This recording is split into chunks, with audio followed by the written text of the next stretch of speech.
আসসালামু আলাইকুম। আবারও হাজির হলাম আপনাদের মাঝে নতুন আরেকটি ভিডিও নিয়ে। আপনারা দেখতে পাচ্ছেন আমাদের সামনে একটি স্যামসাং ব্র্যান্ডের মনিটর আছে এবং এটি একটি 19 ইঞ্চি মনিটর। আমরা মডেল অলরেডি দেখতে পাচ্ছি। যদি আরও দেখতে চান কাছে চলে যাই। মডেলটি হচ্ছে S19B300। আমরা সংক্ষেপে এটা বলে থাকি হলো 300 মনিটর। এবং সমস্যাটাও আমরা দেখতে পাচ্ছি। সমস্যাটা হচ্ছে মূলত এখানে চেক সিগন্যাল কেবল নিচে সংক্ষেপে দেওয়া আছে DBI। তো এই ধরনের সমস্যা হলে আমরা কিভাবে সমাধান করব বাসায় বসে, এই জন্য এই ভিডিওটি তৈরি করা। তো আমাদের এর আগে অনেকগুলো ভিডিও দেওয়া হয়েছে, সেগুলো আমরা দেখিয়েছি কিভাবে সমাধান করবেন। আজও একটি ভিডিও দিচ্ছি, আশা করি এই ভিডিওটি দেখেই আপনারা শিখে নেবেন। আমাদের মনিটরটা অনই আছে, VGA কেবলটিও লাগানো আছে। চলুন আমরা পিছে দেখি যে এখানে কি কি অপশন দেওয়া আছে।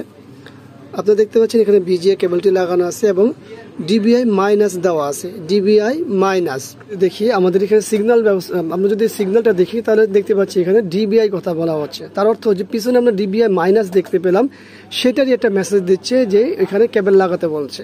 তো আসলে আমরা তো লাগিয়ে রাখছি VGA কেবল। এখন VGA কেবল লাগা রাখলে তো স্বাভাবিকভাবে VGA অটোমেটিক নিয়ে নেওয়ার কথা, কিন্তু নিচ্ছে না কেন?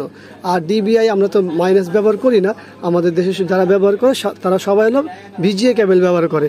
তো এই সমস্যা থেকে কিভাবে সমাধান করবেন আপনারা বাসায় বসে সেটা একটু বলে নিই, দেখাই দিই এবং এই সমস্যাটা কেন সেটাও বলবো। তো চলুন আমরা সর্বপ্রথম চলে যাবো এই যে নিচে দেখতে পাচ্ছেন আপনারা সকলে এখানে মেনু এবং এখানে একটা অ্যারো চিহ্ন দেওয়া, এখানে একটা অ্যারো চিহ্ন, এটা আপ ডাউন এবং এটা হলো সিলেক্টেড, এটা হলো অটো আর এটা হলো পাওয়ার। তো আমরা ঠিক এই জায়গাটায় এই যে দেখুন সিলেক্ট দেওয়া আছে, ঠিক এই জায়গাটায় হাত দিয়ে দিব। এই জায়গাটায় হাত দেওয়া হয়নি এখনো, কই এই দিয়ে দিলাম। দেখুন দেওয়ার সাথে সাথে আমাদের কিন্তু চলে আসছে।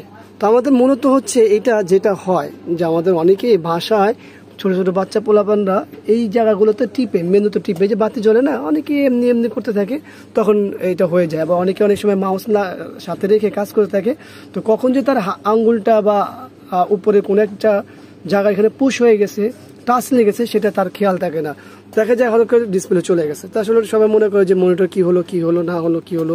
তো এটা কিন্তু বাইরের ইন্টারনাল থেকে, কিন্তু এক্সটার্নাল থেকে ইন্টারনালেও কিন্তু সমস্যা হয়, ভিতরেও সমস্যা হয়। তো ভিতর হলে কিন্তু এটা যতই আমরা এখান থেকে সিলেক্ট করি তখন কিন্তু এটা রিপেয়ার হবে না। সেক্ষেত্রে আমাদের মাদারবোর্ডে কাজ করতে হবে। তাহলে মেনু থেকে যদি সমস্যা হয়ে থাকে সেই ক্ষেত্রে সমাধান কিভাবে আপনারা করবেন সেটা দেখালাম এই ভিডিও জুড়ে। আশা করি ভিডিওটি ভালো লাগবে। আর মেনু থেকে করার পরেও যদি না হয় সেক্ষেত্রে অবশ্যই আমাদের মতো এক্সপার্ট যারা কাজ করে তাদের কাছে আসতে হবে। সেই ক্ষেত্রে আপনারা বাসায় বসে করতে পারবেন না। শুধুমাত্র এই ভিডিওর মাধ্যমে যারা বাসায় বসে করতে পারবেন এই সমস্যা হলে, সেই ক্ষেত্রেই আপনারা সমাধান পাবেন। তা আশা করব আমাদের ভিডিওটি ভালো লাগবে। ভিডিওটি ভালো লাগলে লাইক, কমেন্ট, শেয়ার অবশ্যই আমাদের এই চ্যানেলটি সাবস্ক্রাইব করবেন। পাশে থাকা বেল বাটনে চাপ দিয়ে রাখবেন। আবারও দেখাবেন ইনশাআল্লাহ অন্য কোনো বিষয় নিয়ে। আজকের মতো এখানে বিদায়। আল্লাহ হাফেজ। আসসালামু আলাইকুম ওয়া রাহমাতুল্লাহি ওয়া বারাকাতুহু।